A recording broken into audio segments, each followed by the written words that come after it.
Hello friends, welcome to Paricham classes. मैं हूं आपका साइंस एजुकेटर दीपक शर्मा और आज हम लोग डिस्कस कर रहे हैं मैटर एंड इट्स प्रॉपर्टीज। इस पूरे लेक्चर के जितने भी इंपॉर्टेंट एमसीक्यूज हैं हम लोग डिस्कस करने वाले हैं।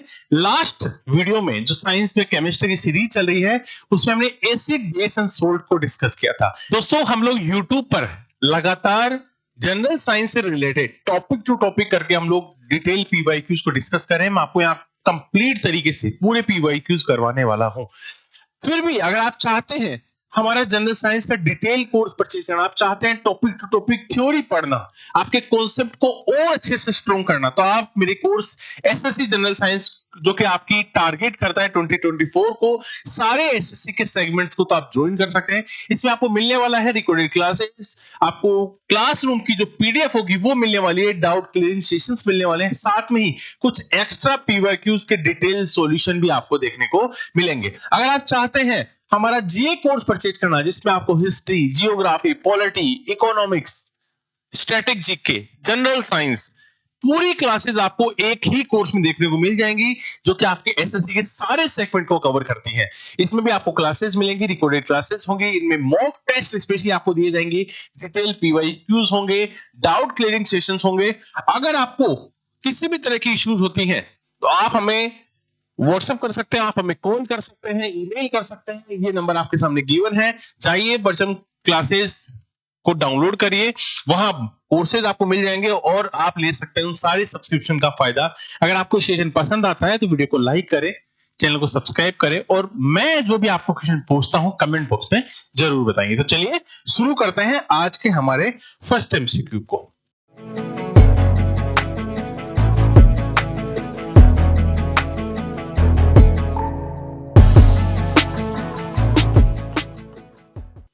Which of the following is the property of solid? यहां क्या पूछ रहा है कि जो प्रॉपर्टीज है सॉलिड की क्या क्या है। इनमें से can be compressed, have definite shape, have low density, intermolecular force is less. Solid की जो प्रॉपर्टीज है उसमें सबसे इंपॉर्टेंट प्रॉपर्टी क्या है, वो है कि ये क्या है, इसकी डेफिनेट शेप और साइज होती है। ठीक है, हम ये फर्स्ट पॉइंट पढ़ते हैं। और क्या है, जो इंटरमोलिकुलर फोर्स होता है एटम्स के बीच, जो मॉलिक्यूल्स के बीच जो इंटरमोलिकुलर फोर्स है वो क्या होता है, वो भी स्ट्रॉन्ग होता है। ठीक है, वो भी क्या होता है, स्ट्रॉन्ग होता है।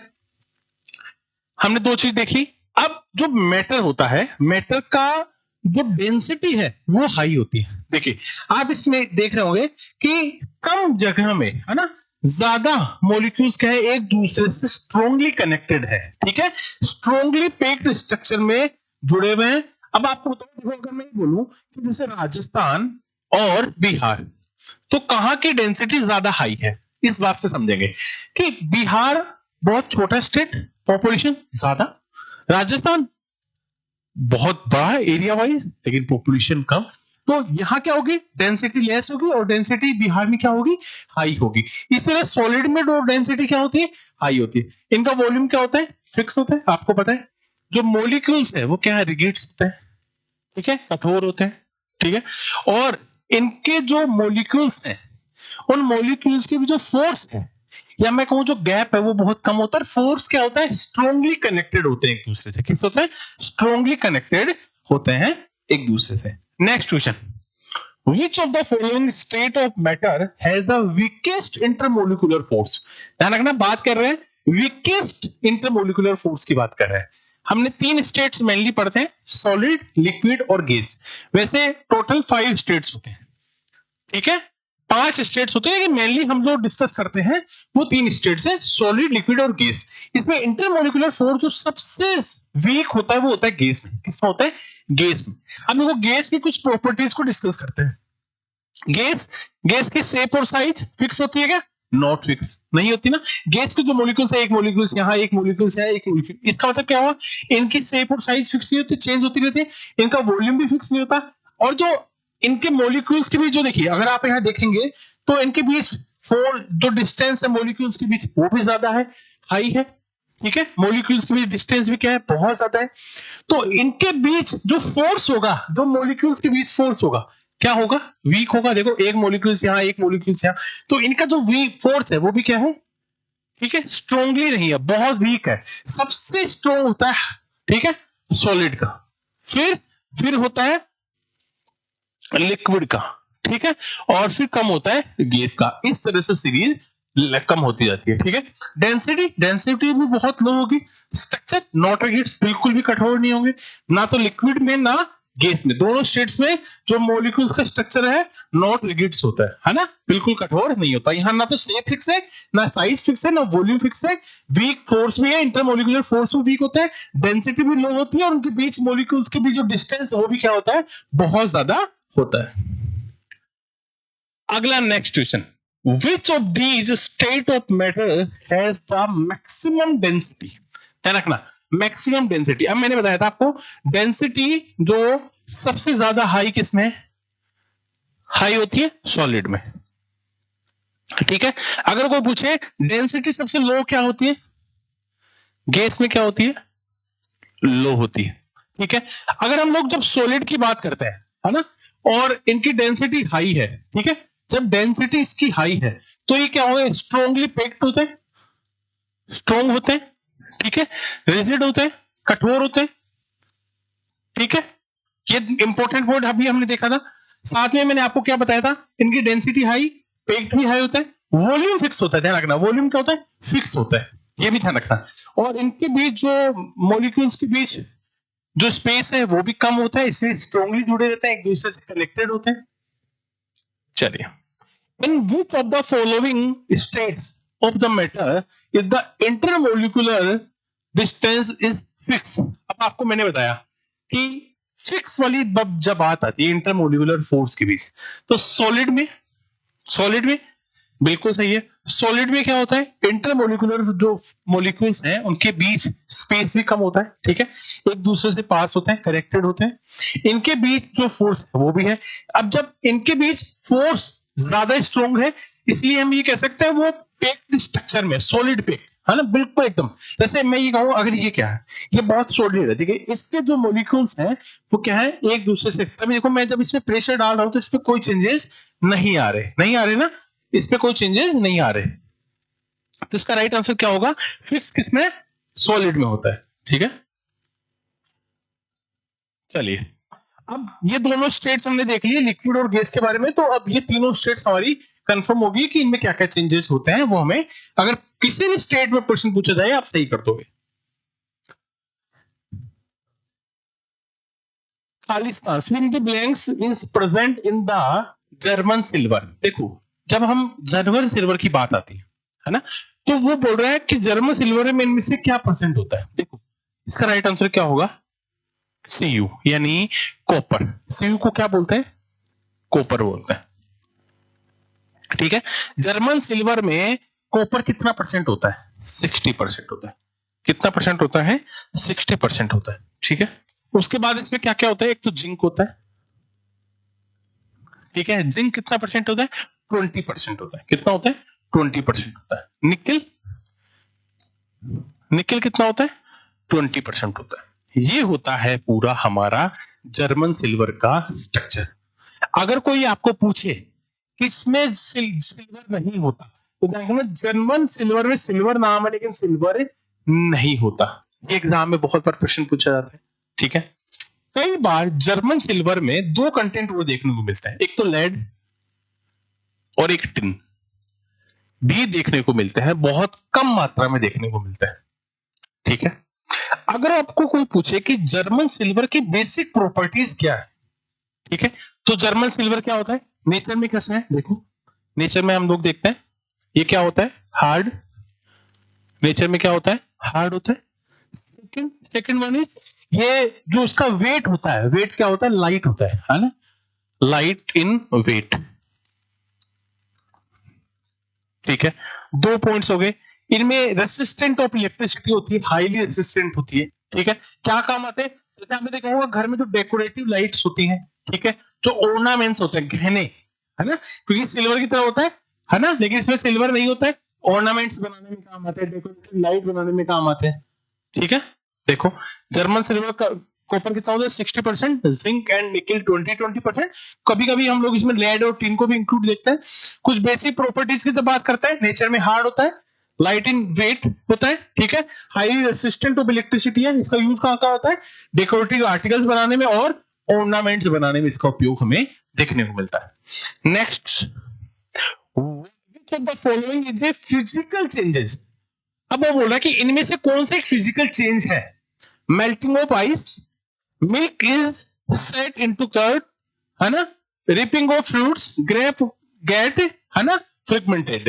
अब देखिए अगर मैं इसमें पहली ऑप्शन को देखूं तो melting of ice is the right answer, क्योंकि ये क्या है, ये फिजिकल चेंजेस है। क्या है, फिजिकल चेंज। जैसे आइस क्या है, आइस सॉलिड स्टेट है, अगर मैं कहूं सॉलिड को अगर चेंज मेल्ट हो जाएगा, किस में हो जाएगा, लिक्विड में चेंज हो जाएगा। किस में चेंज हो जाएगा, लिक्विड में चेंज हो जाएगा, ठीक है। इसका मतलब क्या हुआ, इसका फिजिकल चेंज हो गया, पहले हार्ड था अभी क्या हो गया, पानी में चेंज हो गया, सॉलिड से लिक्विड में चेंज हो गया, ठीक है।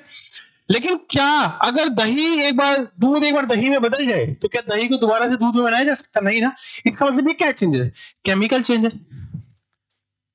क्या चेंजेस है, केमिकल चेंजेस है, ठीक है। रिपिंग ऑफ फ्रूट्स वो भी क्या है, केमिकल चेंजेस है, ठीक है। ये भी क्या है, केमिकल चेंजेस है, ठीक है। अगर एक बार फल पक गया, आम पूरा पक गया, आम को कच्चा बना सकते हो क्या, नहीं ना, पॉसिबल नहीं ना। अब मैं आपसे एक पूछ रहा हूं, मान लीजिए एक आयरन की रोड है, आप सभी को कमेंट करके बताना इसका आंसर क्या होगा।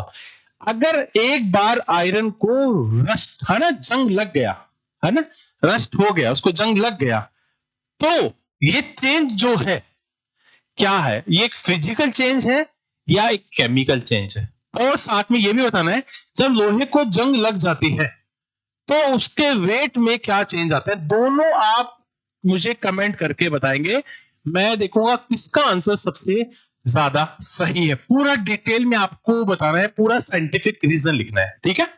चलिए, मेल्टिंग इज आइस से फिजिकल चेंज, ठीक है। The change does not lead to change into the chemical composition और substance in the term of physical change. आपको पता है केमिकल कंपोजिशन में कोई चेंज नहीं होता, फिजिकल जो चेंज है वो चेंज है।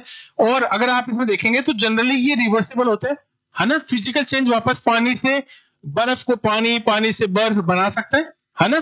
अगर मैं कहूं पानी से भाप में और भाप से फिर से पानी में चेंजेस किया जा सकता है, यानी इनकी फिजिकल प्रॉपर्टीज क्या होती है, रिवर्सिबल होती है। जैसे आपको मैंने बता दिया, है ना, इनके किसी भी चेंज, साइज में चेंज करना, शेप के चेंज करना, कलर में चेंज करना, ये सब क्या है, ये सब फिजिकल चेंजेस हैं, ठीक है। LPG is a mixture of, LPG जो गैस है, लिक्विफाइड पेट्रोलियम जो गैस है, कई बार इसकी फुल फॉर्म भी पूछते हैं, ये किसका मिक्सचर है, ब्यूटेन एंड प्रोपेन का। किसका मिक्सचर है, ब्यूटेन एंड प्रोपेन का मिक्सचर है। देखो जो एलपीजी है वो क्या है, फ्लेमेबल मिक्सचर है, किसका, हाइड्रोकार्बन्स का, आपको पता है। और हम इसको क्यों यूज में लेते हैं, इसका यूज क्या करते हैं एलपीजी का, फ्यूल के रूप में। किसके रूप में, फ्यूल के रूप में एलपीजी का यूज करते हैं, ये हमें पता लग गया। अब ध्यान रखना, हम बात करें ब्यूटेन एंड प्रोपेन की, ठीक है, ये मैंने आपको बता दिया, ठीक है। Propane is a hydrocarbon with the chemical formula of C3H10, C3H10। अगर कोई पूछे आपको इसका डायरेक्ट फॉर्मूला भी बहुत बार पूछ लेते हैं कि प्रोपेन का फॉर्मूला क्या है, ब्यूटेन भी क्या है, ये ऑर्गेनिक कंपाउंड है, और इसका केमिकल फॉर्मूला क्या है, C4H10। क्या है, C4H10। तो एलपीजी क्या है, फ्लेमेबल मिक्सचर है, ठीक है, हाइड्रोकार्बन का। एक तो पहली बात, इसका हम लोग किस यूज में लेते हैं, फ्यूल के पर्पज के रूप में लेते हैं। जो एलपीजी गैस होती है, जो आपने देखा होगा, जो सिलेंडर में जो एलपीजी गैस होती है ना, वो किस फॉर्म में होती है ना, लिक्विड फॉर्म में होती है ना। आपने देखा है एलपीजी जो गैस होती है किस फॉर्म में होती है, लिक्विड फॉर्म में होती है। उसको कंप्रेस करके किसमें कर देते हैं, लिक्विड फॉर्म में चेंज कर देते हैं लो प्रेशर पे, ठीक है। अब ये भी ध्यान रखना, आप ये कहेंगे कि सर जो एलपीजी गैस है, एलपीजी गैस में जो प्रोपेन और जो ब्यूटेन का मिक्सचर है वो क्या है। देखिए वो जियोग्राफिकल जो सिचुएशंस होती हैं उन पे डिपेंड करता है ना। तो percentage of propane and butane is LPG depends upon the geographical condition. किस पे डिपेंड कर रहा है, जियोग्राफिकल कंडीशन पे डिपेंड करता है। चलिए, what is the boiling of water in Fahrenheit, most important point. देखिए अगर मैं वाटर की जब बात करता हूं, ठीक है, चलिए हम लोग डिस्कस करते हैं वाटर को। वाटर क्या है, H2O, ठीक है। जब भी हमारे दिमाग में आता है वाटर, केमिस्ट्री में H2। वाटर का जो फ्रीजिंग पॉइंट है, यानी जमने वाला बिंदु, वो क्या है, 0 डिग्री सेल्सियस, सेल्सियस की बात कर रहा हूं। और अगर मैं कहूं ये बॉइलिंग पॉइंट, तो 100 डिग्री पे वाटर क्या होता है, बॉइल होने लगता है, ठीक है, एक एमसीक्यू और आपको कमेंट करके बताना है, अगर पानी को बहुत देर तक गर्म किया जाए तो क्या उसका टेम्परेचर 100 डिग्री से ज्यादा हो सकता है क्या? ठीक है, अगर मैं फॉरेनहाइट की बात करूं, ठीक है, अगर मैं फॉरेनहाइट की बात करता हूं तो 32 फॉरेनहाइट पे क्या है? ठीक है, फॉरेनहाइट पे ये है इसका फ्रीजिंग पॉइंट, ठीक है, और ये क्या है? ये है इसका बॉइलिंग पॉइंट। क्या है इसका? Boiling point. और पूछा क्या है? वाटर का बॉइलिंग पॉइंट पूछा है, तो क्या है? 212 है। ठीक है, चलिए, है ना, 212 फारेनहाइट है। सी लेवल पर जो बॉइलिंग पॉइंट ऑफ वाटर का 100 डिग्री होता है, और जो किसके इक्वल है? 312 फारेनहाइट के इक्वल है। यानी हम लोग ये कह सकते हैं डिग्री सेल्सियस फारेनहाइट दोनों इक्वल है, दोनों इक्वल हम लोग ये बोल सकते हैं।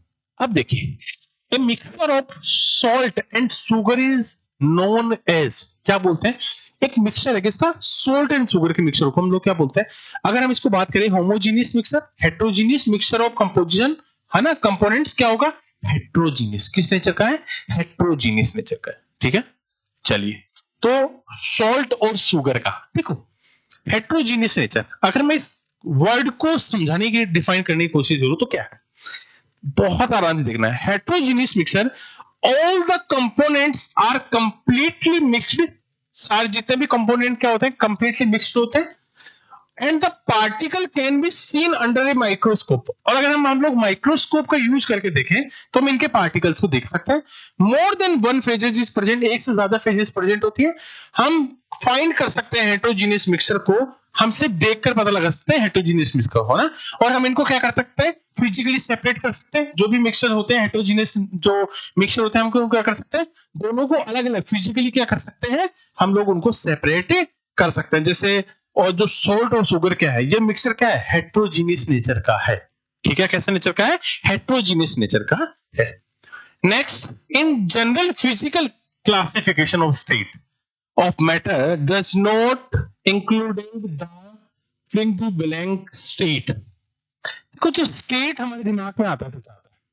स्टेट ऑफ मैटर, मैटर की कितने स्टेट्स होते हैं? 5 स्टेट्स होते हैं। कौन कौन सी? Solid, liquid, gas, plasma and BEC. क्या क्या? ये रही solid state number 1, second liquid, third is gas, fourth plasma and fifth is Bose Einstein condensed state, BEC. ठीक है, हमने 3 स्टेट्स के बारे में तो लगातार पढ़ रहे थे। अब हमें 2 स्टेट्स के बारे में देखना है कि सर प्लाज्मा क्या है और बीईसी क्या है। इसके नेक्स्ट एमसीक्यूज में आपको उसके बारे में भी पता लगेगा। उससे पहले मैं आपको मैटर की जो मेथड्स है कन्वर्जन के, वो मैं आपको नेक्स्ट एमसीक्यूज में डिस्कस करने वाला हूं। देखिए, जो मेथड है, name of the method of converting a solid, convert करना है किसको? Solid to a gaseous state, solid से सीधा गैस में कर, without going through the liquid state. यानी आपको उस मेथड का नाम बताना है जिसमें जो सॉलिड स्टेट है वो गैस में चेंज होता है विदाउट चेंजिंग, है ना, थ्रू द लिक्विड स्टेट। तो क्या होगा? सब्लिमेशन। क्या होगा? सब्लिमेशन। जैसे आपने देखा होगा जब हम लोग आज, है ना, जब आरती कर रहे हैं, आपको पता है आज भगवान राम लला की प्राण प्रतिष्ठा हुई और आप घर में पूजा कर रहे होंगे, तो उस बीच आपने जो कपूर यूज में लिया है, उस कपूर को जब आप जलाते हो सॉलिड स्टेट में, और तो सीधा जलकर क्या होता है? सीधा गैस में चेंज होता है। गैस में चेंज हो रहा है तो सॉलिड से सीधा गैस है। क्या इसमें लिक्विड चेंज है? नहीं ना। तो ये क्या है? ये सब्लिमेशन है। उसको एक मेथड से आपको समझाता हूं। देखो, अगर आप किसी सॉलिड को लिक्विड में चेंज करेंगे तो उसको क्या कहेंगे? उस मेथड को कहेंगे मेल्टिंग, यानी सॉलिड से लिक्विड मेल्ट हो गया। लिक्विड से सॉलिड करोगे तो फ्रीजिंग, जम गया है। ठीक है, लिक्विड को गैस में चेंज करोगे, इवोपरेशन। गैस को लिक्विड में कंडेंसेशन। ठीक है, अब ध्यान रखना, सॉलिड को गैस में चेंज करो, सब्लिमेशन, कपूर, आपको पता है। और अगर मैं गैस को सॉलिड में चेंज करूं, डिपोजिशन। अब सबसे इंपॉर्टेंट बात जो आप समझना चाह रहे हैं, इसकी अब चर्चा हमने नहीं की है। अगर हम लोग गैस को कन्वर्ट करते हैं प्लाज्मा में तो आयनाइजेशन है। क्या कहते हैं? आयनाइजेशन। और जब प्लाज्मा को गैस में चेंज करते हैं, डी आयनाइजेशन। ठीक है, यानी टोटल कितनी है? ये 8 मेथड है। इनको हमें एग्जाम से बहुत बार पूछा जाता है। सब्लिमेशन क्या है, डिपोजिशन क्या होता है, मेल्टिंग क्या है, फ्रीजिंग क्या है, ये कन्वर्टिंग मेथड है किसके, सॉलिड से लिक्विड, लिक्विड से सॉलिड, सॉलिड से गैस, लिक्विड से गैस। ये जो कन्वर्जन है इसके मेथड्स, इनको हमने डिस्कस किया है। वो स्टेट है ना, क्या है, this state of method is made of the ionised gas which consist of a balanced mixture of electron, positive ions and neutral particles, what it is. देखो इस क्वेश्चन को थोड़ा मैं आपको समझाता हूं। ये मैटर की एक स्टेट है जिसमें क्या होता है, गैस क्या हो जाती है, आयोनाइज्ड हो जाती है, ठीक है, और इसमें क्या हो जाता है, आयंस में है ना स्प्लिट हो जाती है, पॉजिटिव आयंस, नेगेटिव आयंस, इनमें है ना आयंस में। और ये स्टेट क्या है, प्लाज्मा स्टेट है। चलो मैं आपको इस प्लाज्मा स्टेट को समझाता हूं कि ये प्लाज्मा स्टेट क्या है। देखो plasma state is the state of matter.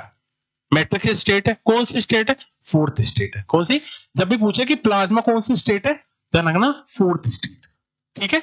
इसमें क्या होता है, इन विच गैसेस स्टेट, जो हमारी थर्ड स्टेट है गैस, उसको क्या कर देते हैं, आयनाइज कर देते हैं। और आयनाइज कैसे होती है, जब उसको हाई टेम्परेचर दे देंगे, यानी गैस को हाई टेम्परेचर देने पर जो क्या हो जाएगी, आयनाइज हो जाएगी, यानी आयंस में टूट जाएगी, ठीक है। जैसे हमने जो गैस है उसको हाई टेम्परेचर दिया, वो आयनाइज हो गई, और आयनाइज होकर क्या हो जाएगी, वो पॉजिटिव और नेगेटिव आयंस में स्प्लिट हो जाएगी, टूट जाएगी, और इसी स्टेट्स को क्या कहते हैं, प्लाज्मा स्टेट। लेकिन सर कितना टेम्परेचर, है ना, हम हाई टेम्परेचर की बात करें पर कितना, करोड़ों केल्विन टेम्परेचर, करोड़ों केल्विन टेम्परेचर। सर हमने सॉलिड स्टेट को देखा है, लिक्विड स्टेट को पानी में देखा है, सॉलिड को बर्फ में देखते हैं, ये सॉलिड है, सब कुछ सॉलिड है, लिक्विड में जूस है, पानी है, तेल है, गैस में CO2 है, NO2 है, SO2 है, NO2 है, जितने भी गैसेज है वो गैस में आ गए। प्लाज्मा को हम लोग कहां देखते हैं नेचर में, आप जब तारे, shining of star due to plasma state, तो तारे चमकते हैं किसकी वजह से चमकते हैं, वो प्लाज्मा स्टेट्स की जो है उसकी वजह से तारे चमकते हैं। तो इसका एग्जांपल हमें नेचर में देखने को मिलता है, यानी हमने 4 स्टेट्स को इसमें डिस्कस कर लिया है। तो तारों का चमकना कौन सी स्टेट है, ये फोर्थ स्टेट है, जिसको प्लाज्मा स्टेट्स हम लोग बोलते हैं। इसके बाद अगर हम बात करें, एक MCQ आपको और बताना है कमेंट करके, जो BEC ये फिफ्थ स्टेट है, पांचवी अवस्था है, और आपको बताना है BEC की फुल फॉर्म क्या है, फुल फॉर्म क्या है। अगर आपको सेशन पसंद आ रहा है तो सेशन को लाइक करें, अपने दोस्तों को शेयर करिए और चैनल को सब्सक्राइब करिए। थैंक यू एवरीवन, मिलते हैं एक नए सेशन में आपके साथ।